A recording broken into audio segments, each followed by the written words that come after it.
Bienvenue dans cette première série de podcasts axés mindset et psychologie. Le concept ici, imagine, je t'invite à un apéro, chill, pour parler business, lifestyle, vision de la vie. Avec une bouteille de vin, on se met bien, mode chill tranquille, viens on refait le monde, c'est parti. J'ai essayé ici d'axer authenticité, spontanéité et mindset. Je te demande un petit peu d'indulgence vu que c'est ma première série et surtout malheureusement il y a eu quelques couacs techniques au niveau de la connexion et des fois au niveau du son, il y a eu quelques lags. Vu qu'au moment où je fais cette série d'interviews, je suis à l'étranger, je suis en déplacement et clairement la connexion c'est pas la fibre. Sache qu'à tout moment, si tu veux profiter de conseils SEO, tu peux rejoindre mon canal Telegram, il y a le lien en description juste en dessous. En attendant, on va accueillir notre prochain invité dans le podcast SEO for Maker Show, Anne-Sophie Fouquereau, consultante SEO et à l'origine de l'agence SEO Passe Devant. Salut à tous, alors bienvenue dans cette série de podcasts SEO for Maker Show, dans ce nouvel épisode où j'ai cette fois-ci le plaisir de recevoir Anne-Sophie Fouquereau. Merci d'être venue. Merci, bonjour, enchantée d'être là. Bah pareil, ça fait plaisir. Une nouvelle tête que je ne connaissais pas. Ouais, c'est vrai, du coup, c'est l'occasion de faire connaissance. Exactement. Alors forcément, on va commencer par la traditionnelle question. Est-ce que tu pourrais te présenter en quelques mots et nous en dire plus sur ton parcours? Quelques mots, moi c'est Anne-Sophie, consultante en référencement naturel. J'ai mon agence à Nantes qui s'appelle Passe Devant, donc c'est le site passedevant.net. Ça fait 5 ans, donc j'ai un parcours entièrement d'autodidacte et je suis tombée dans le SEO à l'issue d'une ultime formation professionnalisante après beaucoup d'années d'études. Donc c'était une formation assez intensive de traffic manager. J'ai découvert le SEO et en grande passionnée, en grande créatrice, je me suis mise à cœur perdu dedans et donc là j'ai acheté tous les ouvrages et j'ai monté des sites et j'ai eu mes premiers clients. À la suite de ça, 6 mois après, j'ai monté mon agence, donc Passe Devant, avec une associée à l'époque, qui m'a quittée 6 mois après la construction de l'agence. Et puis, j'ai décidé de continuer toute seule parce qu'on avait déjà des clients et puis que moi, je m'étais laissé un certain laps de temps et je m'étais mis au défi de réaliser ce projet. Et je suis là aujourd'hui avec mon agence à taille humaine, donc à Nantes. Aujourd'hui, on est 6 collaborateurs en interne. Puis ça se passe bien. Ça n'a pas été trop dur le switch quand tu as eu quand t'as ton associé, c'est ça qui s'est séparé du coup pour Oui. changer la période de transition ou pour s'adapter ou...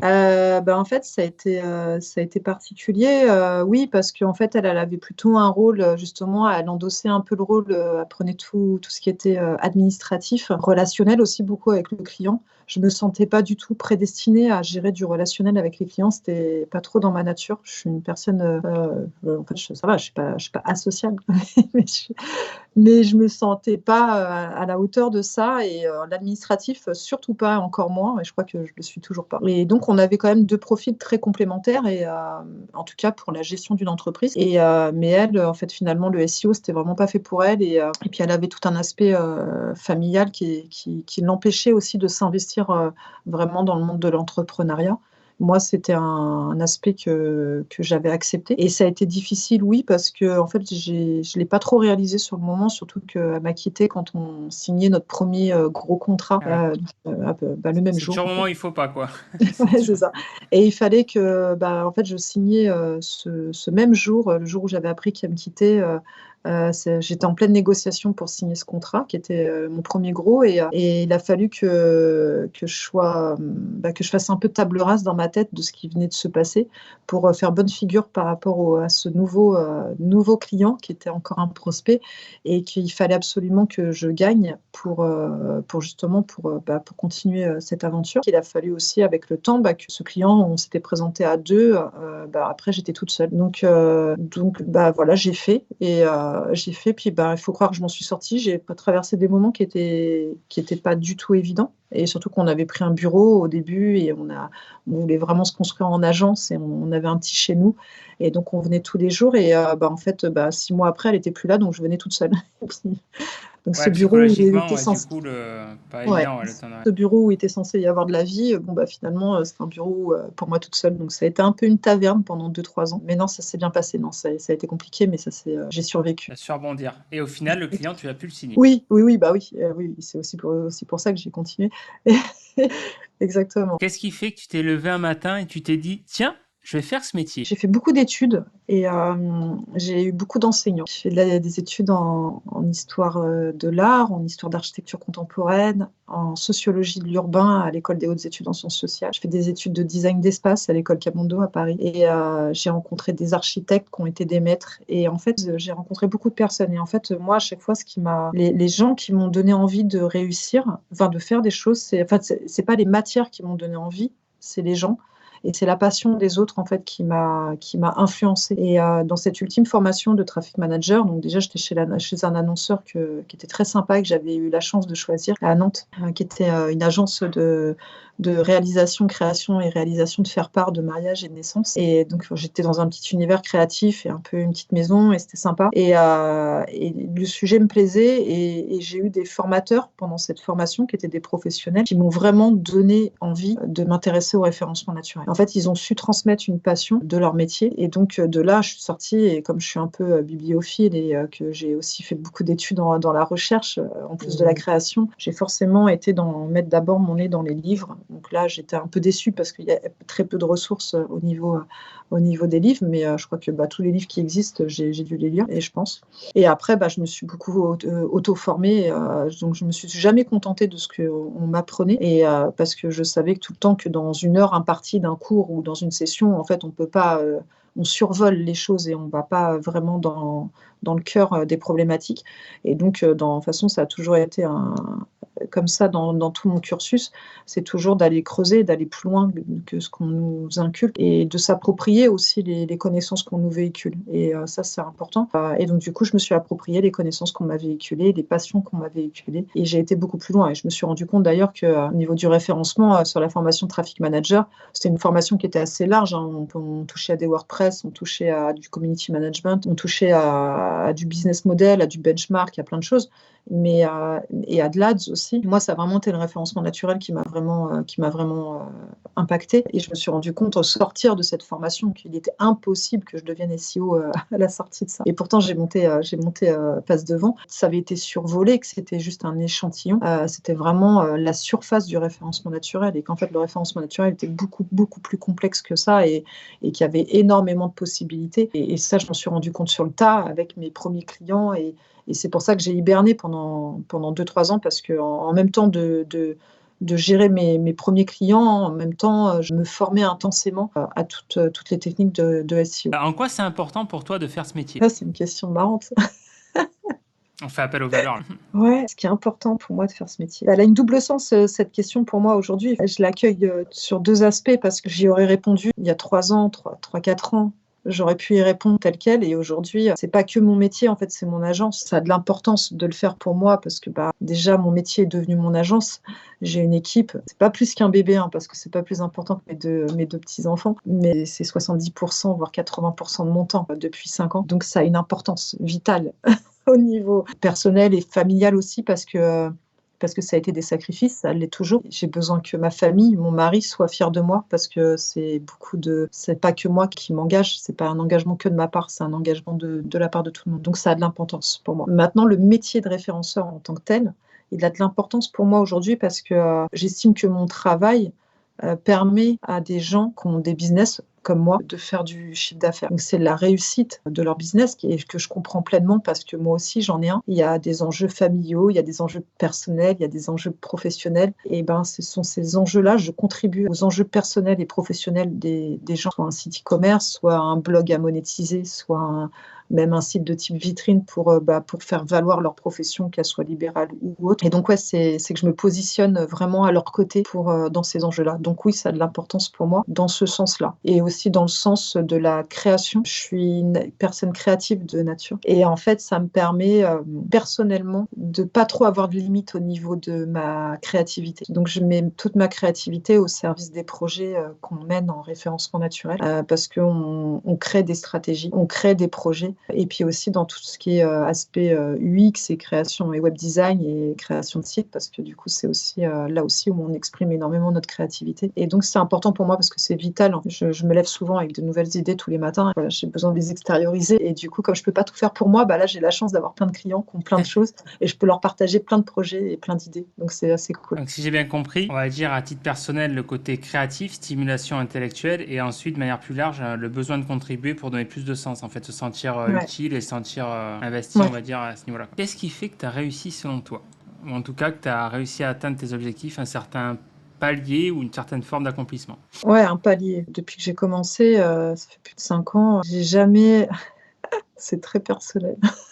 J'ai jamais fêté ma boîte. En fait, c'est-à-dire que j'ai jamais, trinqué avec des amis, j'ai jamais dit, «Ouais, ça y est, félicitations». Je l'ai jamais fait, parce que je m'étais donné déjà 5 ans où j'allais avoir la tête dedans en mode, marathon, et c'est le cas. Et certainement, là, j'espère, mon bilan de ma 5e année, enfin, dire que ça y est, j'ai atteint un niveau de réussite. Sinon, la réussite aujourd'hui, dans tous les cas, elle est quand même là parce que j'ai une équipe. Ils me le rendent, des fois pas directement, mais, des fois, indirectement où, ils vont témoigner de ce que je leur apporte, sur les réseaux sociaux ou ailleurs et c'est ça ma réussite, en fait. C'est que je me rends pas compte de ce que j'apporte aux gens. En fait, il y a des retours comme ça qui sont soit directs, soit indirects et ma réussite, elle est là. C'est qu'ils sont là avec moi et s'ils sont là avec moi, c'est parce que j'arrive à les stimuler apparemment et parce que, apparemment je leur apporte beaucoup de choses et ça, c'est important. Ils sont pas là avec moi pour, le salaire parce que, c'est pas une question d'argent, c'est pas une question ça va être une question d'évolution à un moment donné, mais en tout cas, aujourd'hui, s'ils sont là, c'est parce que, j'arrive, apparemment, je leur apporte des choses et ma réussite, elle est aussi avec mes clients parce que du coup, j'ai quand même des clients que je fidélise. Pour moi, ça, c'est une réussite. Des clients qui sont reconnaissants, c'est une réussite. Des clients tout simplement, qui vont me dire merci, de temps en temps lors d'une réunion et d'un seul coup, «Oui, Anne-Sophie, on voulait vous remercier, on vous l'a jamais dit, mais» et là, c'est ça ma réussite, c'est tous ces moments-là. Ouais, où tu sens la confiance de tes clients, une certaine forme de reconnaissance, où tu sais que voilà, tu as fait le taf et Ouais et c'est une construction avec, c'est comme, un petit cocon, en fait. On construit un cocon à l'intérieur dans l'agence et c'est une seconde petite famille et en fait, avec nos clients, c'est comme si, on a des micros autres petites familles, en fait, qui viennent se coller à nous et c'est tout ça, en fait et c'est vrai, c'est pas du tout, irréel, hein. C'est vraiment empreint de réalité ce que je suis en train de dire et c'est vraiment ça qui fait sens parce que c'est pour ça qu'on va se sentir concerné quand il y a des problèmes sur des sites internet parce qu'en fait, nos clients sont plus que des clients, c'est pas que des clients, en fait. C'est pour ça qu'on va ressentir des émotions, de la joie ou de la peine ou, sur de la réussite des sites internet ou sur quand on gagne du trafic, quand on gagne des positions, quand on voit des clients qui sont contents parce qu'ils ont fait des ventes, parce qu'ils ont fait plus de CA, parce qu'ils ont doublé leur CA. Et toutes ces émotions, on les vit. Et en fait, c'est ça pour moi la réussite. Et c'est ça aussi la réussite aussi en interne avec mon équipe parce qu'eux aussi, ils vivent ça. Ils transpirent. Par moments, ils vont avoir des périodes un petit peu angoissantes parce que c'est angoissant par moments et parce qu'on est derrière en coulisses en SEO, mais on est un peu des éponges aussi par rapport à nos clients et ce qui se passe. C'est toutes ces émotions-là, en fait, ces réussites-là. C'est une aventure humaine. ouais, c'est ça, c'est une aventure. Ouais, carrément. Quelles ont été pour toi les grandes étapes dans ton parcours vers ce palier-là? Là, il y en a une dernièrement, ça a été une grande étape parce que ça a été les 2 embauches, en CDI que j'ai faites, sur 2022. J'ai fait une embauche et 6 mois après, j'en ai fait une autre. Là, j'arrive à un rythme où certainement là, d'ici 4 mois, 4-5 mois, je vais devoir faire une 3e embauche. C'est pas du tout, je vais devoir, hein, c'est pas une obligation. C'est pas par dépit. Mais ouais, c'est une étape parce que j'en discutais dernièrement avec une connaissance et c'est que je trouve que dans l'entrepreneuriat, là, dans mon parcours, c'est à chaque fois, c'est des paliers, c'est des marches qu'on monte. Et en fait, on monte une marche, donc par exemple, déjà, quand on passe de 2-3 clients à 5-6, c'est pas la même en référencement naturel. Et quand on monte avec, après à 10 clients et ça aussi, c'est une étape parce que, il faut gérer tous les projets en même temps quand on est tout seul. Après, on atteint, la partie où on prend des alternants. Donc là, c'est une étape parce que, du coup, faut avoir cette partie où on réalise qu'il faut accorder un suivi, il faut accorder du temps, faut accorder, puis que, cette personne, c'est pas qu'un alternant, c'est un être humain, en fait, qui vient et qui a des besoins et c'est bête, mais du coup, nous, on est dans notre train-train quotidien et dans notre réalité où on est en train de bosser H24 sur nos ordinateurs et là, il y a quelqu'un qui rentre dans votre bureau et qui est là tous les jours, avec vous et puis, en fait, cette personne, elle a des besoins et là, on s'intéresse plus uniquement à nos propres besoins sur lesquels on est prêt à faire l'impasse parce que c'est notre business et nous, on va oublier de manger ou on va oublier de faire ceci souci, mais lui, par contre, il ne faut pas qu'il oublie. Et là, donc, du coup, ces besoins deviennent importants pour nous. Après, je suis une femme, je suis une maman, donc du coup, bon, quand forcément mes alternants, voilà, c'est important, il faut qu'ils mangent, il faut qu'ils fassent des pauses. Et ça, c'est une étape parce que du coup, on devient aussi manager, un peu formateur, un peu tuteur. Et puis après, l'étape, c'est quand ils s'en vont aussi. Il faut apprendre à leur dire au revoir et il faut apprendre à... Ça aussi, c'est des phases en fait. Et après, une fois que c'est passé, après c'est bon, on s'habitue. Après, les prochains, on les gère mieux. Et les CDI, c'est pareil. Et là, c'est une étape parce qu'en fait, il s'inscrit pas comme un alternant, mais comme quelqu'un en CDI. Donc, il arrive avec des compétences. En fait, on ne considère pas de la même manière qu'un alternant. Et ça aussi, c'est une étape parce que ça demande en fait de se rééduquer sans arrêt en fait. Et juste pour être sûr de bien comprendre, quand tu parles d'alternant, tu entends par là un travail temporaire comme par exemple un CDD ou du travail en alternance? Non, c'est du travail en alternance. En fait, Ok. les C'est alternants, bien ce qui me semblait. ils sont Ouais. vraiment une partie à l'école et une partie en Ouais, entreprise. c'est bien ce qui me semblait.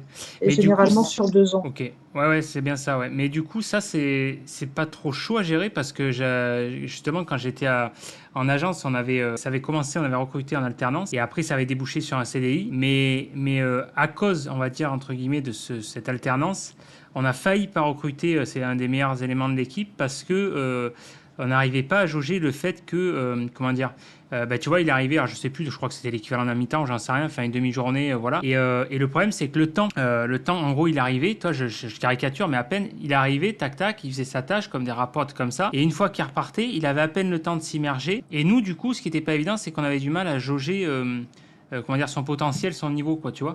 Et c'est ce qui nous avait fait hésiter en gros, est-ce qu'à la fin je sais plus combien de temps, ça avait duré, et à la fin, en gros, dire, est-ce qu'on lui donne sa chance pour continuer sur un CDI, tu vois. Et heureusement, on a bien fait, mais tu vois, c'était pas évident à jauger. Je sais pas si toi, c'est un peu... Là où c'est compliqué, les alternants, c'est quand ils sont là qu'une année. Là, c'est compliqué. Là, je sais que là, j'en ai en place qui sont sur des contrats d'1 an parce que ça a été une conjoncture. Parce que d'ailleurs, on m'a posé la question il n'y a pas longtemps, mais quel est votre business, votre process de recrutement? Je sais pas, j'en ai pas. Bon, c'était un concours de circonstances parce que pour chacun d'eux, en fait, il y avait une bonne raison à ce qu'ils soient là. Mais je suis que sur des contrats d'1 an là. Donc, par exemple, cet été, je vais me retrouver avec les 3 alternants dont les contrats vont prendre fin. Et 1 an, c'est très juste à gérer. Bon, il y en a un qui est venu, il avait déjà fait un stage de 6 mois avant, donc du coup, je le connaissais déjà. Et du coup, j'étais pas inquiète. Mais généralement, il y a au moins 3-4 mois. Les 3-4 premiers mois, c'est un peu compliqué. Et finalement, ils sont pas... 1 an, c'est short. Il faut quand même qu'ils soient là pendant 2 ans parce qu'ils ont le temps qui s'imprègnent vraiment des process de la boîte, de l'état d'esprit, et puis qui montent aussi en compétence sur certains points, qui s'adaptent. Il y a au moins 4 mois, 3-4 mois qui sont un peu un no man's land en fait. Et après, ça commence à aller mieux et du coup, quand ils sont là qu'1 an, après ils partent vite et ça c'est chiant. Sur des contrats de 2 ans, c'est beaucoup plus gérable. Et la difficulté sur 2 ans, normalement, oui, en effet, on est censé un petit peu en entreprise pouvoir proposer des CDI à la sortie des alternances. Mais il y a aussi, on est beaucoup là aujourd'hui aussi, je pense, dans un problème générationnel où les alternants aujourd'hui, ils vont faire 2 ans d'entreprise et ils ont aussi besoin de voler de leurs propres ailes et de voir autre chose. Et c'est vrai qu'aujourd'hui, on n'est plus du tout dans un état d'esprit tel qu'on était avant, où on faisait son alternance dans une entreprise et puis après, hop, c'est bon, on signait notre CDI et peut-être qu'on allait rester 5 ans, voire des fois 10 ans. Il y en a même, ils n'ont jamais changé de boulot. Et, et ça, c'était encore des générations encore bien avant nous. Et aujourd'hui, alors qu'aujourd'hui, ils font leur alternance et puis c'est bien, ils ont une expérience pendant 2 ans dans une entreprise et puis forcément, oui, ils ont envie de voir autre chose parce qu'aujourd'hui, c'est générationnel. On a besoin de bouger, on a besoin de découvrir des choses, on a besoin de changer, on a besoin d'évoluer, on se sent beaucoup plus libre qu'on ne l'était avant. Et il y a une espèce de facilité de changer de travail assez rapidement qu'il n'y avait pas avant. Et il y a un gros turnover et du coup, je trouve, moi, compliqué de garder un alternant au CDI. D'un point de vue entrepreneur, par contre, ça va être vachement déstabilisant, quoi, parce que tu as tendance à te projeter, en fait, un peu comme tu joues le jeu pour la formation et tout, et après, et du coup, c'est un peu compliqué pour l'employeur parce que difficile de se projeter, en effet, difficile de se dire est-ce que je mise sur lui ou sur elle. Ouais, c'est ça. Là, je sais que j'ai une alternante qui est présente et dont le contrat s'arrête en fin d'année et j'aimerais bien qu'elle poursuive l'aventure avec nous. Ça se trouve, c'est pas sûr de son côté et en fait, même l'employeur, du coup, il sait pas sur comment se positionner. Tu sais pas sur quel cheval miser, quoi. C'est ça. Et malheureusement, c'est aussi des questions qu'il faut se poser en amont parce que là, bientôt, ça arrive vite et puis après, il faut prévoir à ce moment-là un recrutement derrière. Ouais, faut anticiper, Et on sait aussi que les périodes de recrutement, elles peuvent prendre du temps. Et donc, voilà, il faut anticiper le départ de l'alternant, à savoir est-ce qu'il va rester avec nous ou pas, ou est-ce qu'on le remplace. Mmh. Et c'est difficile aussi. Puis on voudrait pas qu'il change d'avis au dernier moment parce que, Et ouais. voilà. Donc, il faut coordonner tout ça. Et ouais, mais c'est sympa. Ouais, c'est challengeant. Ouais. Quel est selon toi le switch qui a fait que ton business a décollé? Tu as passé un palier? Moi, c'est que moi en fait. J'avais besoin de mon assurance, ma confiance en moi. Ouais, vraiment la confiance en moi et mon assurance. C'est con en fait en réalité. Non, mais c'est une bonne Quand réponse on parce que c'est vrai que regarde, ça part de soi, hein, c'est vrai. en réalité, j'aurais pu rester, dès le début en mode freelance, en mode, consultante, freelance et j'aurais pu aussi faire régresser ma boîte quand mon associé est parti au bout de 6 mois. J'aurais pu me dire: «Bah, je liquide» et puis continuer en freelance. J'aurais pu. On m'a posé la question dernièrement aussi pour que j'avais dit lors d'un déjeuner, on m'a posé la question, on m'a dit: «Mais pourquoi tu aujourd'hui, tu continues en tant qu'agence et que tu vas pas, continuer autrement?» Et puis, j'aurais pu faire tout ça, mais en fait, c'est que moi, ça a switché parce que j'ai su me vendre. J'ai pris conscience du pouvoir de persuasion que j'avais sur les autres. J'ai pris conscience de ce que j'apportais à mes clients dans l'accompagnement, dans ce qu'on fait, dans les résultats aussi. Et j'ai pris conscience de ma légitimité. Et du coup, à partir de là, il me manquait juste du temps. Ce temps, je peux le récupérer aujourd'hui grâce aux embauches que j'ai faites. Et maintenant, aujourd'hui, je suis ma propre commerciale sur ma boîte. Je fais aucun démarchage. Je suis contre le démarchage emailing et téléphonique. On me propose plein de choses et j'ai tout à portée de main, mais c'est pas du tout dans mon optique. J'ai pris conscience que quand je me rendais dans des endroits où à chaque fois que je parlais avec des gens ou que j'étais en train d'essayer de, pas essayer, mais en tout cas d'échanger avec un prospect, bah, en fait que je convertis toutes les personnes avec qui j'arrive à être en contact. Donc du coup, je sais que j'ai une grosse marge de main-d'œuvre et c'est là où en fait ça switch. C'est qu'aujourd'hui, maintenant, je peux, grâce aux embauches et grâce à ma prise de conscience, bah, du coup, je suis beaucoup plus dans la conversion que je ne l'étais avant. D'accord. Et aussi dans la prise de conscience aussi de la valeur ajoutée qu'on apporte dans notre travail, ça aussi, c'est important. Parce que forcément, au début, on commence et on a la tendance à sous-facturer nos prestations parce qu'on a un mal de légitimité et ce fameux syndrome de l'imposteur dont on peut entendre parler beaucoup dans le milieu. Et ça, j'ai compris aussi que ça avait été une erreur. J'ai compris aussi que l'erreur avait été de ne pas embaucher assez rapidement parce qu'on prend des risques aussi en embauchant. Mais c'est pas grave parce que finalement, j'ai pris mon temps, j'ai pris le temps de prendre de l'assurance et j'ai pris le temps de faire les choses. Et voilà, c'est pas les questions, l'argent, c'est pas le plus important finalement. Quand on voit après l'assurance qu'on prend sur la durée et finalement la manière dont on arrive à asseoir ses positions et à prendre du plaisir dans tout ça. Et c'est vrai que c'est une bonne réponse parce qu'on oublie souvent effectivement qu'on parle d'événements extérieurs. Voilà, j'ai fait ça, mais effectivement, ça part toujours de soi, hein. C'est toujours des barrières mentales, psychologiques, hein. C'est ce que tu dis, Exactement. c'est vrai, le côté légitimité, le côté voilà, prise de position, le côté choix personnel, le côté. Si tu devais faire un bilan de ton parcours, ce serait quoi pour toi ta définition de la réussite? La première chose qui me vient à l'esprit, c'est que j'ai réussi à faire un bébé, un deuxième bébé dans tout ça. Et quand je vois mon bébé aujourd'hui, et ben, je me dis que ma plus belle réussite, c'est ça. C'est-à-dire que j'ai réussi à monter ma boîte alors que mon premier fils avait 1 an et que depuis, je travaille à peu près, je sais pas combien d'heures par semaine. J'ai réussi à aller travailler le dimanche grâce à mon mari et j'ai réussi à faire mon deuxième enfant. J'ai réussi à aller travailler, pendant toute ma grossesse jusqu'au jour où j'ai perdu les os et j'ai dit: «Bah non, je vais pas au bureau» et j'ai réussi à après venir au bureau à l'agence avec mon bébé et à l'allaiter pendant 3-4 mois et que je vois à quel point mon bébé est épanoui et qu'il a 1 an, il va bientôt avoir 2 ans. Bah, ma réussite, c'est ça. C'est de voir, c'est qu'on arrive quand même à maintenir un équilibre familial, même s'il y a eu des bas et il y a des hauts et il y a des bas et ma réussite, c'est ça. Bonne réponse. Selon toi, qu'est-ce qui fait que certaines personnes réussissent dans ton activité, dans ton domaine, et d'autres moins?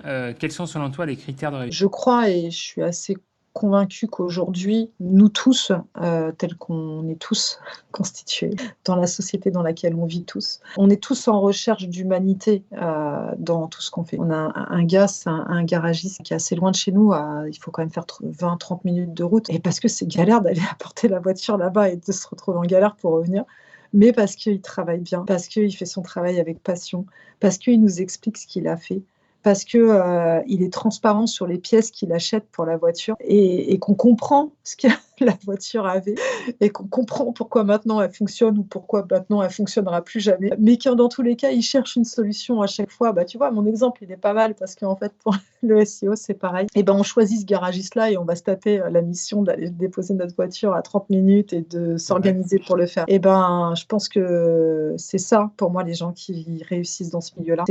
C'est des gens qui sont capables, en tant qu'agence, même en tant qu'agence, hein, je parle surtout en tant qu'agence plutôt qu'en tant que freelance, d'avoir cette transparence avec le client, d'essayer de vraiment comprendre les problématiques, d'être vraiment à l'écoute et de ne pas faire semblant et de croire qu'en fait, on va pouvoir mettre la même stratégie sur tous les sites. Et c'est pas vrai. Pour moi, il faut faire vivre. Pour moi, il faut faire preuve d'originalité. Il faut aller chercher le petit truc, il faut se creuser un peu les méninges et faut être empathique, il faut être pédagogue. Pour moi, c'est vraiment ça, pour moi, qui fait que sur le long terme, on peut vraiment se construire une bonne réputation. Maintenir ses clients sur la durée et pas uniquement les maintenir pour les maintenir, en fait. Et puis pas vendre de la presta pour vendre de la presta. Aujourd'hui, pour moi, une agence qui réussit, c'est aussi une agence qui est capable de dire non à un client, qui est capable de dire non, le référencement naturel, c'est pas fait pour vous, quoi. Parce que ça se trouve, c'est vraiment pas fait pour eux. On va pas leur vendre du référencement naturel, alors qu'en réalité, en fait, ça se trouve juste une page Facebook, ça leur suffirait. À un moment donné, il faut quand même remettre un peu les choses en contexte. À un moment donné, il faut quand même se dire que c'est compliqué d'atteindre le haut de la serpe. C'est pas à la hauteur de tous les portefeuilles. C'est pas à la hauteur de tous les business. Et puis, si en plus ça se trouve, et puis on le sait bien, ils peuvent déjà, il y a certaines personnes qui peuvent déjà bien vivre si déjà leur cible se trouve, par exemple, admettons, sur Facebook ou ailleurs, et qu'il y a des business qui peuvent déjà bien se développer déjà uniquement avec ces canaux-là. Et il y a des moments, le référencement naturel, c'est pas pour eux, quoi. Ouais, tu veux dire une forme d'honnêteté, quoi. Oui, complètement, entièrement. C'est d'être honnête complètement. Et puis, de toute façon, moi, je pense que c'est la moindre des choses. La moindre des choses, c'est de vendre une honnêteté parce que il ne faut pas oublier qu'on demande, on fait payer des prestations à des clients qui sont quand même souvent en référencement naturel, qui sont assez importantes. Dans tous les cas, importante ou pas, ça représente un budget pour la personne à son échelle, que ce soit 2 000 € ou que ce soit 30 000 €, ça reste un budget. Et ça reste un budget à l'échelle de la personne. Voilà, quel que soit le budget, il ne faut pas vendre de la presta pour prendre le budget. L'idée, c'est pas de prendre le budget aux gens et de leur dire, voilà, vous avez tant de budget, je vous prends votre budget. Et Je rigolais, une connerie. En parlant d'échelle, il y en a une derrière. L'exemple était bien choisi, ouais. C'est quoi? Je veux dire, l'air de rien, on ne se rend pas compte, mais en fait, on côtoie beaucoup de personnes en fait dans notre milieu. Et malheureusement, aujourd'hui, je vois tellement de retours, tellement de clients et tellement aussi de gens à qui j'en vends pas, hein, qui sont pas satisfaits des agences ou des prestataires avec qui ils étaient avant, où ils savent pas ce qu'ils payent, ils savent pas ce qui est fait derrière. Ouais, ça c'est vrai que c'est souvent opaque des fois. C'est vrai que c'est pas. C'est ça. Même des fois des histoires de mise à jour sur des sites, même des fois juste de la maintenance sur un site internet, hein, où il y a des prestataires qui prennent de la maintenance et puis en fait les mises à jour elles sont pas faites. Et la maintenance, ça marche. Ouais. Voilà, c'est tous ces états d'esprit-là et des business qui peuvent vraiment bien tourner dans le digital et c'est des business qui sont transparents, qui sont sincères, qui sont honnêtes. Sur le long terme, carrément. Et qui ont une valeur de l'argent parce qu'il faut quand même, moi je vois des sommes faramineuses qui sont, je crois que tout le monde dans le digital, on voit des sommes qui sont demandées aux clients qui sont juste un peu abusées, parce que voilà, si je pouvais faire passer un message, arrêtez les gars, c'est pas possible, quoi. Vous voyez le prix d'une voiture, vous voyez le prix d'une maison, enfin je veux dire, il faut quand même, à un moment donné, faut tout remettre au prix d'un paquet de pâtes, quoi. Enfin je sais pas, on vit tous dans la même société, hein. Et ça serait la pas mal. citation du jour, il faut tout remettre sur un paquet de pâtes. Voilà. C'est ça, quoi. Si tu vois que les pâtes augmentent, t'augmentes un peu, mais bon, voilà, ou au prix de la baguette, je sais pas. Un bon repère. Non, mais sans déconner, il y a des trucs des fois, c'est juste hallucinant. Moi, j'ai vu des personnes qui avaient vraiment très peu de budget et en fait, on les éclate au niveau des budgets. On leur demande des sommes faramineuses pour faire un site internet. Ouais, mais ce que tu dis, à mon avis, c'est le côté, en gros, ils prennent le système de tarification, on va dire, pour un grand compte et ils l'appliquent à une PME. En gros, il y a le décalage, quoi. C'est un peu ça, non? Ouais, c'est ça. Il faut quand même vachement adapter. Il faut être réaliste, en fait. Et puis, il faut se dire aussi qu'on n'est pas juste en train de s'amuser, en fait. On n'est pas juste en train de vendre de la presta qui est dans les coulisses d'un site internet ou pas. C'est-à-dire qu'on est en train quand même de travailler sur le business de quelqu'un. Et que souvent, ce business-là, des fois, ils reposent à 60% sur le SEO. Il faut être Tu sais, transparent. tu sais que ton image, là, ça me fait penser, il y avait un mec, là, une fois, alors je vais pas dire le nom du site et tout, mais en gros, il était à la thématique loisirs, déco et compagnie, là. Et à l'époque, je sais plus, il faisait 600 000 visites par mois ou quoi, et il s'était pris un filtre panda. Enfin bref, il nous consulte, tout ça, pour faire un audit et tout. Et le mec, chaque fois, il disait, en gros, c'est comme si je te remettais les clés de ma boîte, quoi, tu vois. C'est Et ça. c'est vrai que l'analogie est pas déconnante, hein, parce que c'est vrai que, Et comme tu non, dis, il y en a, ils dépendent vachement du SEO, quoi. Et si et tu les c'est ça. plantes, ouais, Et c'est vrai, ouais. attends, complètement. C'est comme si demain, en fait, il y avait une boutique qui avait pignon sur rue. Elle te dit, ouais, fais en sorte que les gens rentrent dans ma boutique et que les gens Mm. trouvent ma boutique et rentrent dans ma boutique. Et là, ouais, c'est ça, elle te remettrait les clés de sa boutique et toi, tu te démerderais pour faire en sorte de rameuter les gens dans sa boutique et leur dire, eh, vous Mm. cherchez ceci, c'est par là. C'est exactement pareil. Enfin, je veux dire, c'est pas un prétexte pour aussi surfacturer, pour dire, non, c'est bon, vous me payez tant et vous n'avez pas besoin de savoir ce que je vais faire. Au contraire, enfin, je veux dire, ça veut pas dire que l'idée, c'est pas non plus de former le client et de lui dire exactement tout ce qu'on fait sur son site internet, mais ne serait-ce déjà qu'il sache à peu près tout ce qu'on a fait, qu'il comprenne pas, au moins il le sait, et au moins nous on est transparent, et au moins il sait ce qu'il paye Mais aussi. surtout qu'en plus, on en parlait tout à l'heure en off, enfin, ça paraît, c'est encore une fois, c'est des conseils pleins de bon sens parce que une campagne généralement de référencement qui fait que ça marche, c'est toujours un travail d'équipe, quoi. Tu as le prestat, mais tu as le client qui applique, et pour qu'il applique, il faut qu'il s'investisse, et pour qu'il s'investisse, il faut qu'il comprenne. Donc c'est vrai que si tu as ce côté opaque, il va pas s'investir, quoi. Donc c'est un peu C'est délicat, ça. quoi. Après, nous, en C'est agence, il y a des clients qui appliquent pas parce qu'il y a des clients qui touchent pas, touchent à rien. Et c'est vrai que du coup, nous, on endosse en même temps et le rôle de consultant et le rôle d'opérationnel, et on prend en charge tout l'opérationnel, et très vite, le client ne peut s'intéresser à ce qu'on fait. Mm. Et puis, il va pas s'y intéresser pendant un certain laps de temps jusqu'au jour où là, tu te retrouves sur un bilan, et là, il va dire, je comprends pas. Bah ouais, attends, je vais pas te refaire toute l'histoire. Et puis, donc, c'est important quand même que ce côté reporting et échange soit vraiment bien tenu pour entretenir cette transparence et qu'il y ait une espèce de traçabilité des actions qui ont été menées sur le site internet, parce que ces actions menées sur le site internet, c'est pas notre site à nous. Et pour moi, ça reste quand même, c'est comme si on faisait des actions sur, par exemple, on revient à la boutique à Pignon-sur-Rue, c'est comme si on disait, ouais, les gens ne vont jamais rentrer dans la boutique parce que déjà ta façade elle est moche. Donc déjà, Ouais. et là, et par exemple, voilà, ton truc il est tout moche, personne n'a envie de rentrer. Et vas-y, moi je vais faire des travaux tout de suite et je vais faire du home staging dans ta boutique et je vais c'était tout rouge, je vais tout remettre en jaune. Et la Non, mais personne, tu ouais. vas pas lui dire. Et c'est quand même sa boutique, elle est quand même la première à devoir être au courant qu'on va repeindre sa boutique en jaune pour augmenter notre taux de conversion, et c'est un minimum requis. Donc je veux dire, on n'est pas, c'est pas nos sites internet. Et pour moi, c'est pour ça que la transparence, c'est super important. La validation, c'est super important. Mm. Même si le client ne comprend pas, au moins il a validé nos étapes, il a validé des actes, et au moins il sait ce qu'on a fait et il sait ce qu'on fait sur son site internet. Ouais, et puis il y a aussi l'histoire que tu disais, c'est la définition des rôles, parce que souvent c'est... Alors toi, effectivement, ça va que tu as la position agence, donc tu peux effectivement couvrir le rôle qui est lié, on va dire, à la partie opérationnelle sur la création de site. Mais c'est vrai, ce qui est délicat, effectivement, c'est suivant comment tu te positionnes, si tu te positionnes uniquement sur la partie consulting ou effectivement, ou la partie opérationnelle, effectivement, en fonction des rôles qui vont être assignés, eh ben, à la fin, comme tu dis, le client, puis en fonction du bilan, voilà, il va falloir voir aussi...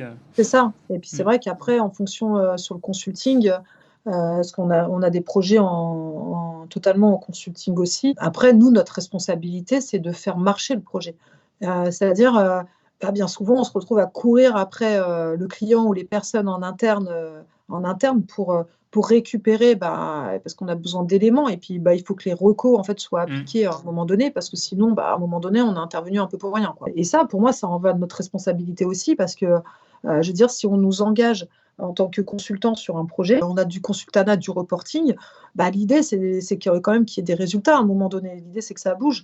Donc, si les équipes en interne chez le client, elles sont pas réactives, c'est notre responsabilité aussi de les rendre réactives pour avoir des résultats, parce que sinon, c'est comme si on faisait une presta dans le vent. Et Mais forcément, ça c'est vrai que c'est intéressant parce que je sais que comme tu dis, c'est notre responsabilité parce que pour un audit, justement sur un site e-commerce, là où je m'étais vraiment rendu compte de comment dire, pour avoir le meilleur, on va dire, comment on pourrait appeler ça, je sais pas, pourcentage d'application des recos, quoi. Effectivement, c'est à partir du moment où tu segmentes par priorité, tu définis les priorités. Effectivement, le client, bah, il va être à même de comprendre, on va dire, l'intérêt et de les appliquer. Parce que c'est vrai que si tu arrives, en gros, tu lui balances 25 précos, mais qui sont pas hiérarchisés et tout, il va se dire ouais, ok, mais il va pas savoir quoi. oui, c'est ça la priorité, parce que c'est d'ajuster, de voir est-ce que c'est nécessaire de tout appliquer et en fait, quel est le rapport.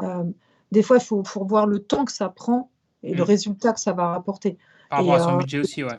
voilà, et c'est toujours intéressant de regarder ce qui est réellement nécessaire et quelles actions en fait on peut placer sur un site qui vont nous permettre des actions rapides, déjà simples et rapides, plutôt que des fois, est-ce que c'est nécessaire, par exemple, d'intervenir sur de la web perf en priorité? Est-ce que la priorité, elle est là?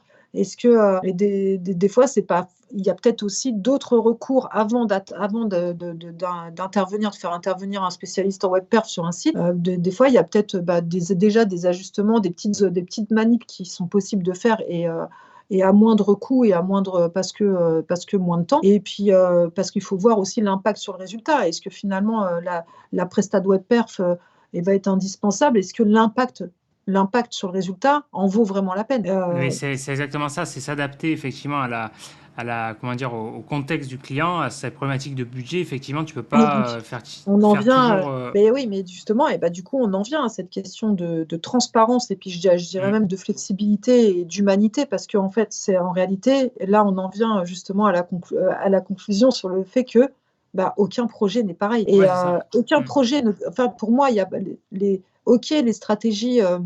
Les stratégies peuvent se ressembler. On le sait que les problématiques sur un site e-commerce, on va retrouver à peu près les mêmes. On sait qu'on va retrouver à peu près les mêmes sur un blog, sur ceci, sur cela. Les problématiques peuvent être les mêmes, mais en fait, les stratégies peuvent ne pas être les mêmes. Et ça, dans tous les cas, souvent, elles ne sont pas les mêmes. Et souvent, la stratégie va beaucoup dépendre aussi des moyens qu'on a en face. Ouais, ça c'est. Et des moyens, que ce soit des moyens financiers ou des moyens humains. Donc, forcément, il faut adapter ces stratégies par rapport à ce qu'on a. Et l'idée, c'est de faire le mieux qu'on peut avec les moyens qu'on a. Et c'est ce qu'on fait comme ça dans la vie déjà de tous les jours. Donc, en fait, pour moi, c'est une logique, ça tombe sous le sens, parce que normalement, on fait tous du mieux qu'on peut avec ce qu'on a tous les jours dans notre quotidien. Donc, en gros, dans notre taf, c'est pareil. Non, mais c'est clair. C'est vrai, c'est vrai. C'est quoi ton mode de vie idéal, ton lifestyle? Est-ce que tu es plutôt digital nomade, expat, vie classique? Et surtout, pourquoi? Quel est ton rythme de travail? Sans forcément rentrer dans le détail des nombres d'heures par semaine et tout, mais l'idée ici, ce serait plus de cerner un petit peu ton cadre de vie, ton quotidien. Alors, le mien, il fait beaucoup moins rêver.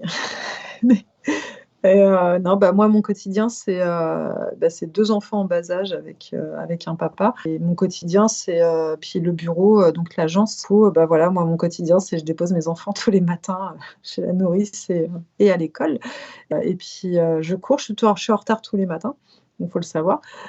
Je suis tout le temps en retard, je ne fais que de courir. Et puis voilà, puis après, l'agence toute la journée jusqu'à ce que je récupère mes enfants le soir et à hauteur de 2 ou 3 fois par semaine, parce que j'ai papa qui va chercher les enfants de son côté, donc on essaye de faire à peu près moitié-moitié. Et ce qui fait que les soirs où je récupère pas les enfants, généralement, je reste beaucoup plus tard au travail. Et puis je suis le samedi avec les enfants et puis le dimanche en famille, parce que papa travaille tous les samedis. Et puis comme là, je suis aussi dans pas mal de réseaux professionnels. En fait, mon quotidien, en fait, il vacille énormément entre les rencontres, clubs d'affaires et tout ça.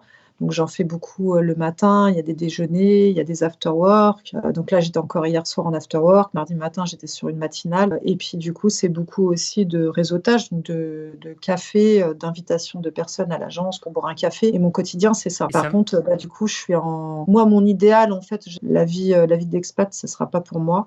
Même si ça fait rêver. Enfin, je dirais que ça fait plutôt fantasmer à ce rythme-là, au stade où j'en suis.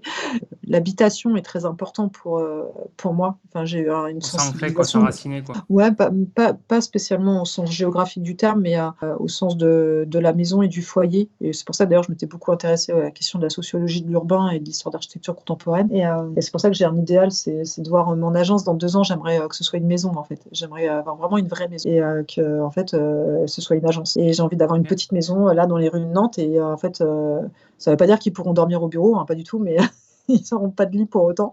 Mais dans l'idée, je veux que ce soit une maison où voilà, il fait bon vivre et où on accueillera des expositions d'artistes peintres dans la maison et ce sera porte ouverte pour tout le monde. Et Oui, voilà, c'est comme ça que oui, parce que ce que et tu me disais en off, c'est que tu avais une passion aussi pour le côté art graphique, le côté. ouais. Ouais, voilà, parce que j'ai baigné dans ce milieu-là pendant très longtemps et j'aimerais bien faire coïncider un peu l'art contemporain avec l'agence. Et, euh, et donc, j'ai cette vision idéale dans 2 ans d'acquérir une petite maison dans Nantes où on accueillerait des expositions temporaires d'artistes. Et en même temps, bah, Bien, c'est hein, l'agence. stylé.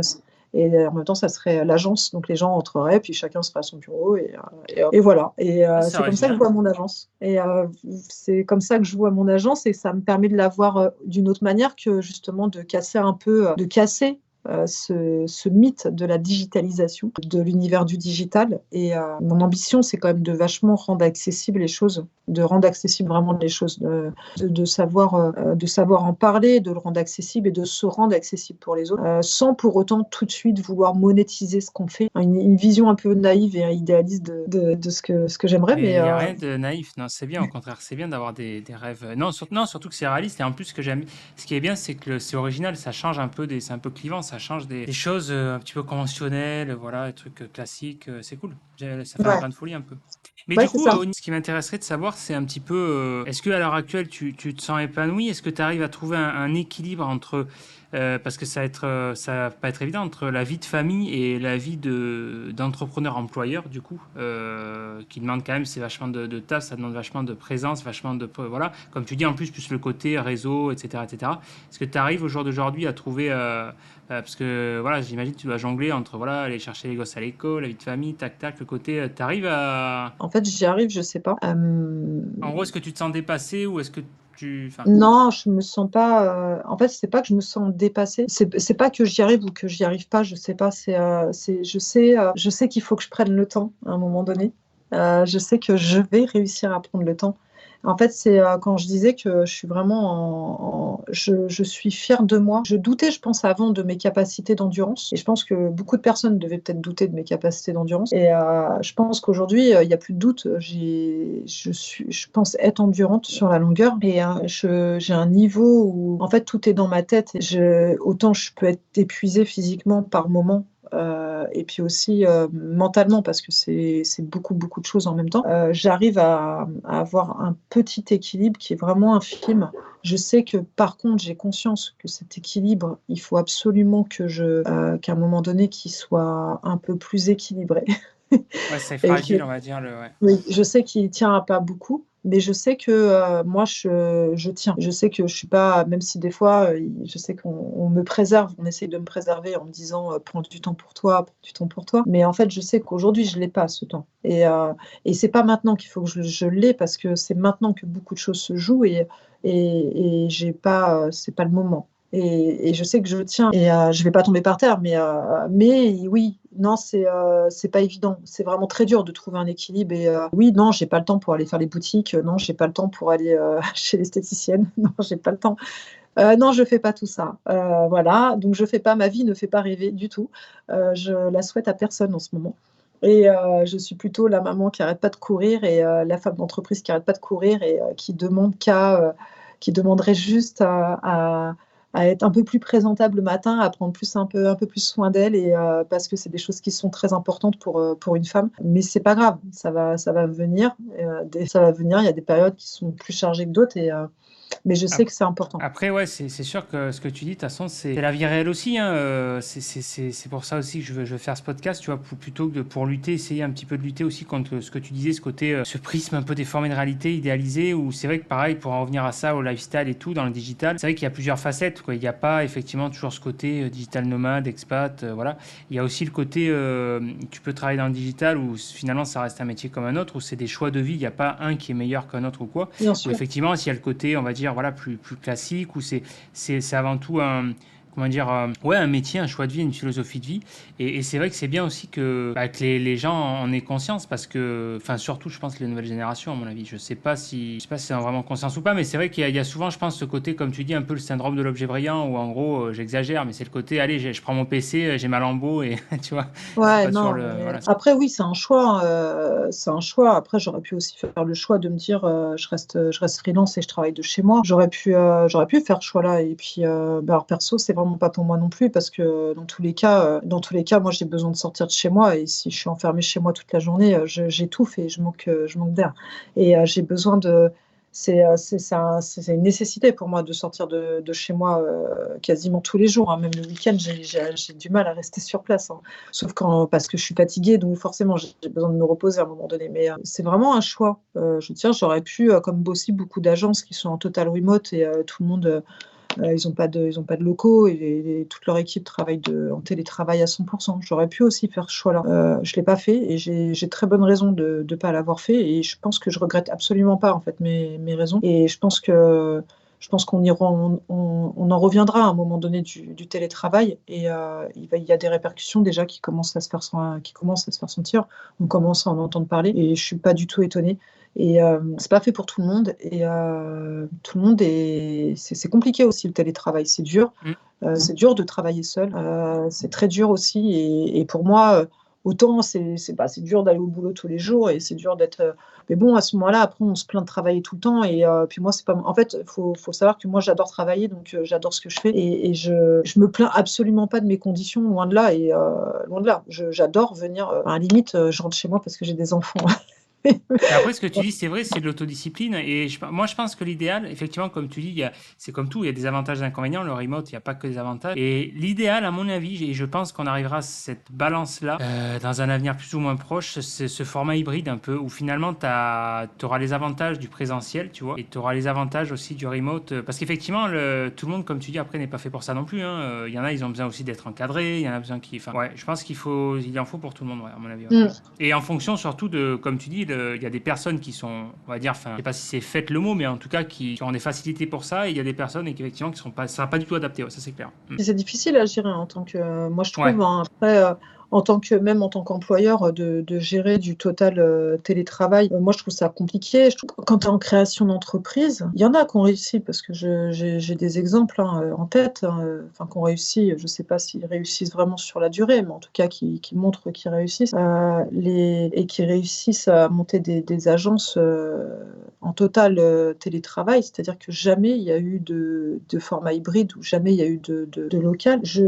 Ils y arrivent ou pas, dans quelles conditions, je sais pas, j'y suis pas. Est-ce que ça va durer 20 ans, 30 ans, j'en sais rien non plus. Enfin bon voilà, après c'est un choix. Je pense que quand on est en En création, fait, c'est compliqué ouais. et c'est dur en tant qu'employeur, c'est de collaborer vraiment à 100% avec ton équipe. Tout ça en télétravail, c'est compliqué. Mais Ouais, et puis après, ça se fait, hein. qui doit se faire plus facilement. En tout cas, c'est ce qu'on avait fait à l'agence, où en gros, tu as le format, on va dire, historique présentiel, quoi. Tu as tes salariés et tout. Donc l'avantage, ben, tu sais ce qu'ils valent, on va dire, les a. Donc tu sais comment ils s'organisent, s'ils s'autodisciplinent, si voilà, s'ils sont tir au flanc, voilà. Et l'avantage, c'est qu'une fois que tu as ça, souvent c'est le cas classique, finalement, après, tu as un salarié, je sais pas, intégrateur ou développeur ou quoi, il va se dire, il a une mutation, j'en sais rien, sa femme elle a un boulot ailleurs, ou peut-être une raison X ou Y, qui va faire qu'il va demander, il va s'orienter sur du remote. Et l'avantage, c'est que toi, en tant qu'employeur, je pense que tu arrives plus facilement à te projeter une fois que tu as vu ce qui va aller en présentiel, je pense. Mais par contre, c'est vrai que Oui, si c'est direct comme ça, en plus, si c'est. Et puis c'est pareil, si c'est, par exemple, je sais pas, tu as 20 salariés, il y en a, allez, 3 ou 4 en remote, c'est plus facilement gérable, à mon avis, que si tout le monde est. bah c'est ça. Puis après, c'est vrai que C'est... moi je trouve ça particulier hein, dans un contexte de création, d'être en total remote. Je trouve ça vraiment très particulier. Enfin, je sais que mon agence aujourd'hui et l'équipe que j'ai, ils sont eux parce que je suis moi. Enfin, je veux dire, c'est une question humaine, c'est une question que je les ai sélectionnés pour ce qu'ils sont et pas pour ce qu'ils vont bah voilà, parce que pour leur personne, c'est une aventure humaine d'embaucher des gens. On n'embauche pas des CV. Enfin, pour moi, c'est pas possible. Je veux dire, ils me connaissent parce qu'on est ensemble tous les jours et ils me connaîtraient pas de la même manière si on travaillait pas ensemble. Ils s'imprègnent de la philosophie, de ce qu'on veut, de ma philosophie, de la manière dont je veux approcher le client et être avec lui parce qu'ils sont avec moi tous les jours. C'est-à-dire cette transmission, quand on parlait tout à l'heure des valeurs et d'une agence qui, pour moi, pourrait réussir, enfin, qui réussirait mieux qu'une autre selon mes valeurs à moi, c'est vachement tourné autour de l'humain. Je veux dire, si j'avais pas cette philosophie de travailler sur place en équipe dans une agence, je pourrais pas transmettre ça à mon équipe et elle pourrait pas la transmettre elle. C'est-à-dire qu'on n'y est pas dans la transmission humaine et dans l'échange humain. À moins que, voilà, certainement, et je ne vise absolument personne parce que je sais qu'il y a des agences qui sont en total remote, surtout dans notre domaine, et je ne vise personne et que si eux, ils ont réussi à trouver l'équilibre qu'il fallait dans l'accompagnement qu'ils proposent d'une manière convenable et tel que ça réponde à leurs propres valeurs à eux, euh, c'est top. Ouais, tu veux dire, ce qui est délicat, c'est en fait de maintenir cette espèce de... Enfin, moi, c'est l'exemple qui me vient, c'est une recette de cuisine, le lien, mais rien à voir. Mais maintenir ce lien entre l'équipe, finalement, quoi. Essayer de maintenir Oui. ce rapport... C'est ça, parce que en fait, ouais. tu viens, je veux dire, en fait, tu construis une agence, tu construis une philosophie aussi. C'est comme si demain, enfin, elle a une âme en fait, ta boîte. Tu bâtis pas non plus qu'une agence numérique ou digitale sur la base de, voilà, je vais faire de l'argent et point barre.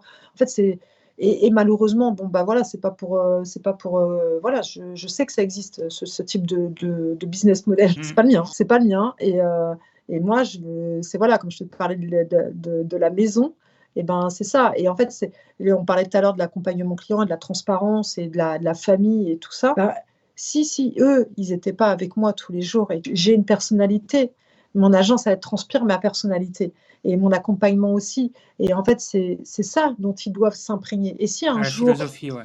voilà, et si un jour je suis plus là pour X ou Y raison, ou je suis amenée à déménager et que je vais caler quelqu'un en tant que directeur d'agence ici, eh ben, il devra être imprégné de moi et de la philosophie.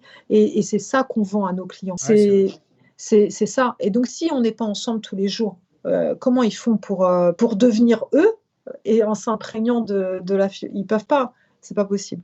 Et qu'on me démontre le contraire, il n'y a pas de problème. Et alors là, je suis à 100%. Allez, qui c'est qui se prête au jeu?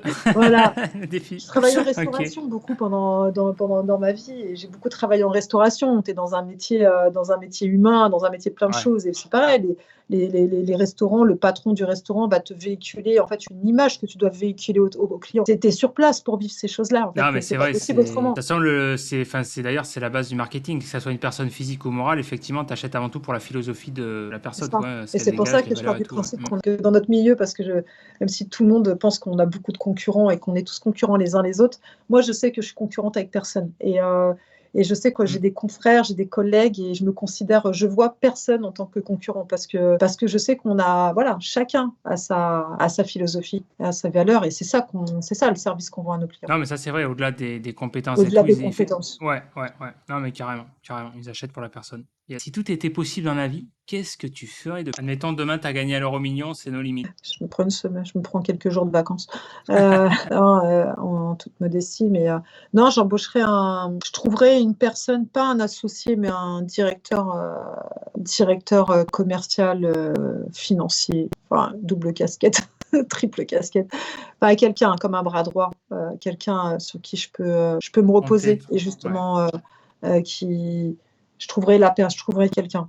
Je trouverais quelqu'un justement pour me libérer du temps. Quand je parle de libérer du temps, c'est pas forcément pour aller rien faire, pour évoluer, pour me performer, pour faire des choses, pour faire des projets plaisir au sein de l'agence. Parce qu'on en a plein et je suis très frustrée de ne pas réussir à trouver le temps à ce niveau. Mais si je gagnais à Le l'euro temps. million, je sais pas, j'y pense pas en fait. Et du coup, je suis assez cartésienne à ce niveau-là. Mais bon, voilà, ouais, ça serait le luxe, ça serait ça pour moi, d'avoir quelqu'un qui sache. Je suis une personne créative, je suis pas. J'en parlais avec quelqu'un dernièrement, parce que je parle beaucoup avec les gens. Et justement, quand on est créatif, quoi. On n'est pas gestionnaire, en fait. Et un créatif, il est bordélique et c'est comme ça. Et puis bon, on va pas se refaire. Et, et c'est compliqué pour un créatif j'y arrive, mais ça me demande beaucoup d'efforts.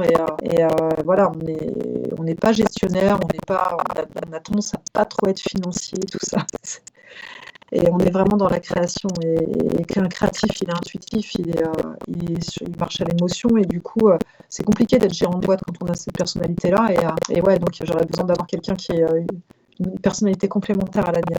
Ah, mais ça, c'est vrai que c'est très juste. Ouais, carrément. Le dilemme créativité, finance. Quelles ont été tes plus grandes difficultés dans ton parcours? Et surtout, comment tu les as relevées? Ça a été d'atteindre un niveau de formation au niveau du SEO. Je suis pas développeur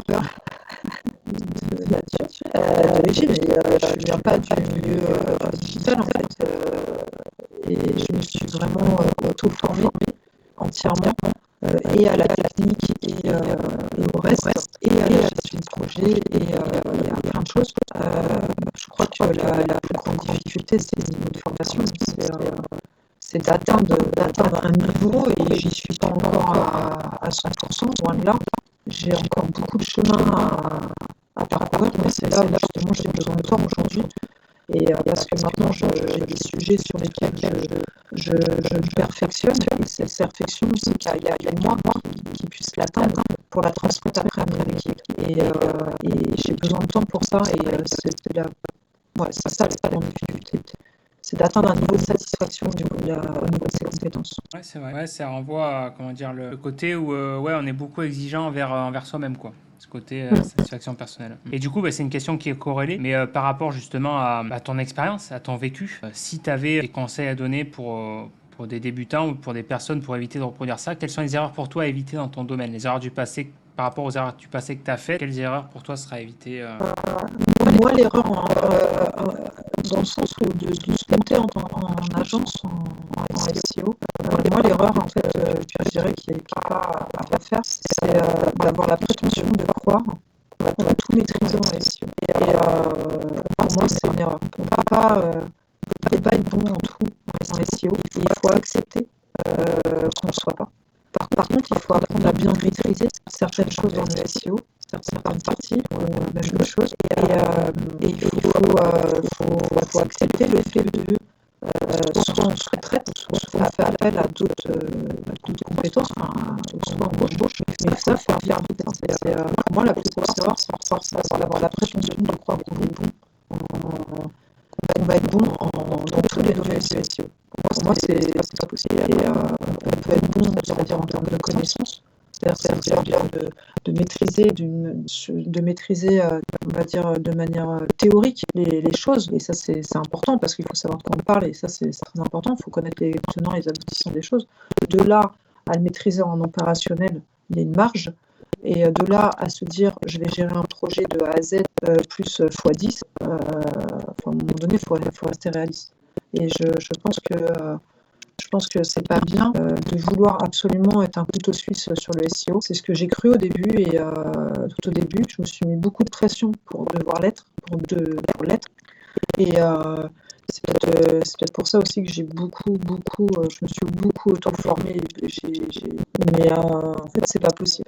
Il faut pas avoir peur de faire confiance à d'autres personnes pour avancer dans les projets, et pour performer sur ces projets clients.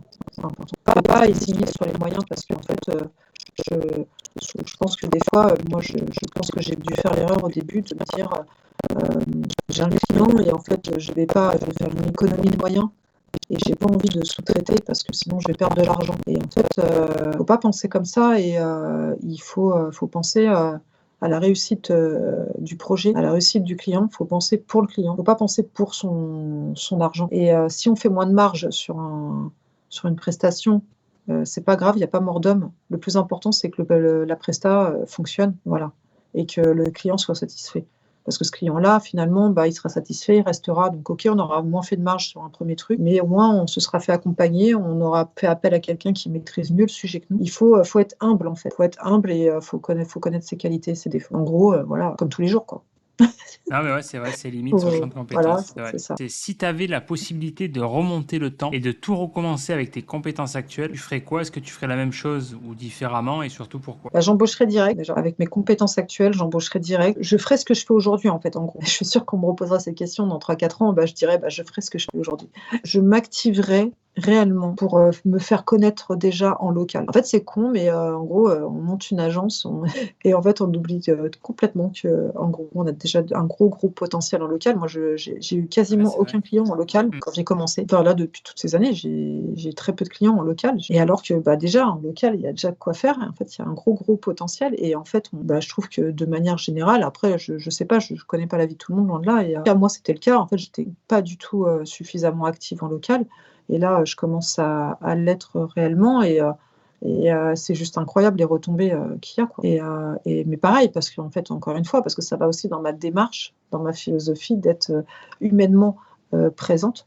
Et donc forcément, ça a du sens pour moi. Ouais, mais en tout cas, j'embaucherai direct, j'embaucherai tout de suite. Quel est ton regard sur l'évolution de ton métier depuis le début? Moi, j'ai commencé tard le SEO, donc forcément, j'ai pas un recul sur 10 ans, 15 ans, j'ai pas ce recul-là. C'est peut-être un peu, tout à l'heure, on en discutait ensemble et moi, je pense que j'ai fait pas mal d'expériences en rédaction web et quoi qu'on en dise et quoi qu'on en fasse, je pars du principe que la rédaction doit vraiment venir du cœur et elle doit vraiment être écrite comme on écrirait n'importe quoi. Je pense que la différenciation à terme, pour moi, ça va être la créativité et parfois la naïveté. Parce que pour moi, dans l'acte créatif, dans tous les cas, il faut faire preuve de naïveté, d'être humble par rapport aux choses et ça, c'est assez important. Et le souci, c'est qu'à force de vouloir trop performer et trop faire du SEO pour faire du SEO, et ben en fait on fait de l'anti-SEO et c'est dommage à un moment donné de trop polluer en fait ces campagnes de cette manière-là. Il y a des choses sur lesquelles on est obligé et faut faire de la quantité,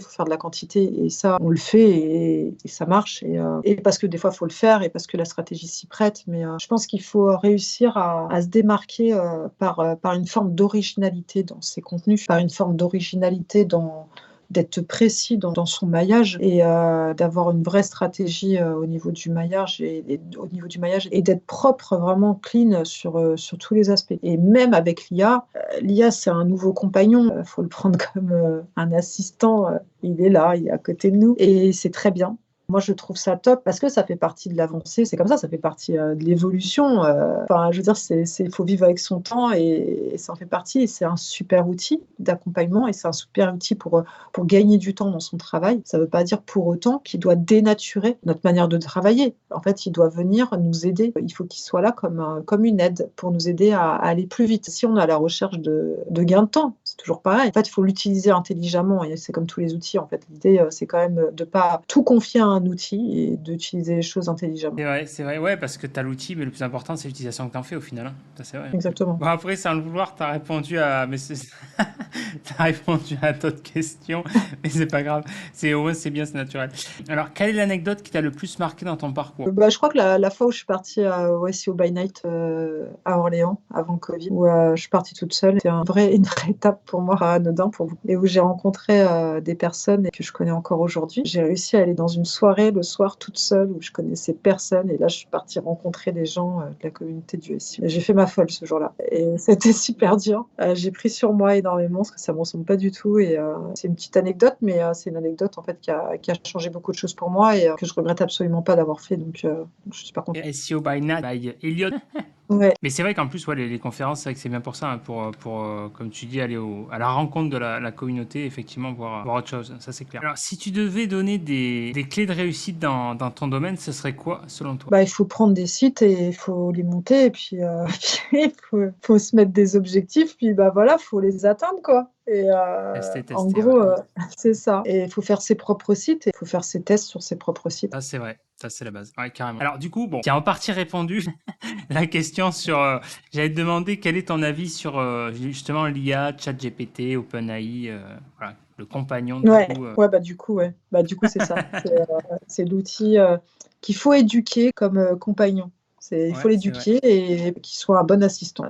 Ouais, carrément. Bien. Alors la question qui fâche, quel est selon toi le meilleur outil SEO et surtout pourquoi? J'ai failli dire bah, forcément, je suis partagée, mais je vais dire Your Text Guru pour l'optimisation des contenus en l'utilisant intelligemment. Pourquoi ce choix-là? C'est en termes d'outils opérationnels, d'outils qui va m'aider, dans l'opérationnel, sur la rédaction et Oui, qui c'est, soit adapté pour ton besoin. voilà, ça va pas être le meilleur outil pour plein d'autres choses, parce qu'il fait pas plein d'autres choses, c'est certain. Il fait qu'un seul truc pour aider dans l'opérationnel et je pense que c'est l'outil le plus pertinent. La question de la fin, la dernière question sur laquelle je vais en partie répondu aussi, mais comment tu te vois dans 5 ans? Du coup, j'ai une idée de la réponse. Au moins dans 2 ans, j'ai l'idée. Après, je sais pas, dans 5 ans, C'est peut-être que... ça. Ouais, dans 5 ans, peut-être que là, je peux te surprendre. Heu, non, dans 2 ans, ouais, bah, dans 2 ans, je vois mon agence dans une maison. Dans 5 ans, bah, ouais, c'est là où je vais peut-être te surprendre, en fait. Dans 5 ans, je me vois peut-être pas à Nantes, en fait Ah, et voilà et du coup, dans 5 ans, je me vois peut-être ailleurs et peut-être qu'il y aura quelqu'un qui sera à la tête de ma petite maison, à Nantes et puis, bah, moi, je serai peut-être ailleurs, avec ma famille. Mais ça se trouve, ça sera peut-être dans 8 ans ou c'est l'objectif. C'est une question de temps, mais c'est l'objectif. ouais, ouais, c'est pour, trouver, un autre vivre ailleurs, voilà, en famille. Mais, voilà, je viens de Paris à la base, donc, je suis parisienne et puis ça veut pas dire que je suis pas bien à Nantes, mais je sais pas, j'ai besoin Et de quand tu dis un m'en envie adéquater. d'ailleurs, c'est en France, dans une ville ou en Ouais, dehors? oui, ça sera en France, ouais. Non et ouais, ouais, non, ça restera en France, mais, je pense qu'on avait un projet d'aller dans les Pyrénées. Mais j'ai vraiment envie, par contre, que mon agence, La montagne, reste ça à vous gagne. ouais, c'est ça. J'ai vraiment envie que mon agence reste à Nantes dans tous les cas. Ok. Voilà, donc je vais maintenir mon équipe, à Nantes. D'accord, donc en gros, ouais, c'est intéressant comme du coup, tu montes ton bébé, tu greffes, on va dire, ce côté artistique, original au niveau du concept, et ensuite tu transfères un petit peu tu Mmh, délègues, c'est tu ça. trouves une nounou. C'est ça, exactement. Mais ça veut pas dire que je serai plus là, hein. Ça veut Ouais. dire que je ferai autre chose et enfin, je serai sur le SEO, mais sur d'autres choses et puis même je serai aussi là, je travaillerai dans tous les cas encore dans l'agence, mais moi je déménagerai physiquement. Où est-ce qu'on peut te retrouver, ma chère Anne-Sophie? Moi, les références auxquelles je pense, c'est ton profil Twitter, que je vais mettre en lien juste en dessous dans la description sur la vidéo YouTube. Je pense également à ton site de consulting sophie-foucault.fr et à ton site d'agence passedevant.net. Je sais pas si il y a autre chose auquel j'ai pas pensé. Profil LinkedIn, après je suis sur LinkedIn et LinkedIn, ok. Alors attends, ouais, tu sais quoi? Je vais me le mettre. Mais oui, mais non, mais je suis couillon. Mais oui, je l'ai en plus son profil. oui et ouais, je suis vraiment beaucoup plus présente sur LinkedIn. C'est vrai que Twitter, je suis pas trop là. Je suis un Ok. peu là sur Instagram, mais voilà. Mais non, je suis surtout présente sur LinkedIn. Ça marche. Donc LinkedIn et ton site d'agence. C'est ça, passedevant.net. Ok, passe devant pour passer devant les concurrents. C'est ça. C'est vrai, hein, t'imagines le nom? Ok, Et oui, bah, c'était un peu l'idée. ouais, Je l'assume mal, mais c'est un peu ça. ça marche, ok. Le mot de la fin? Bah, merci beaucoup. C'était très sympa. Je suis vraiment très contente d'avoir fait ta connaissance et Plaisir partagé. ouais et vraiment, c'était un très bon moment. J'ai passé une bonne matinée. C'était cool. Bon, bah nickel. J'espère qu'on reste en contact. Mais bien sûr. En tout cas, merci à toi, Sophie. Effectivement, plaisir partagé. C'était l'occasion de faire ta connaissance. Et en tout cas, merci beaucoup d'avoir joué le jeu. Pas forcément évident, finalement, du côté improvisation au niveau des questions. Et j'ai vraiment apprécié, en tout cas. Merci à toi. Et du coup, je te dis à Merci. bientôt. Ciao, ciao. À bientôt. Salut, bye. Bon, est-ce que ce podcast t'a plu? Moi, personnellement, j'ai adoré, j'ai pris vraiment du plaisir, j'ai trouvé ça passionnant. Si t'es pas abonné à ma chaîne YouTube, abonne-toi si c'est pas déjà fait pour être tenu informé des prochaines vidéos et des prochaines interviews. Si t'as aimé ce podcast, cette interview, like cette vidéo, ça me de la force. N'hésite pas, si t'as des questions, à les poster juste en dessous en commentaire. Si tu veux en savoir plus sur notre invité du jour, je te mets les liens juste en dessous dans la description. Il y a aussi un lien juste en dessous dans la description vers mon canal Telegram. C'est clairement là où ça se passe. Si tu es intéressé de près ou de loin par le SEO, le business en ligne, l'aspect monétisation, tu devrais rejoindre ce canal et ce groupe. Tu trouveras tout ce que je peux pas vraiment dire en public sur ma chaîne YouTube. Si tu es sérieux dans ta démarche et que tu as un projet réaliste, tu devrais rejoindre ce canal. Clairement, dans mon canal Telegram, qu'on discute des vrais sujets, c'est là où ça se passe. Je te dis à de suite sur mon canal. Ciao!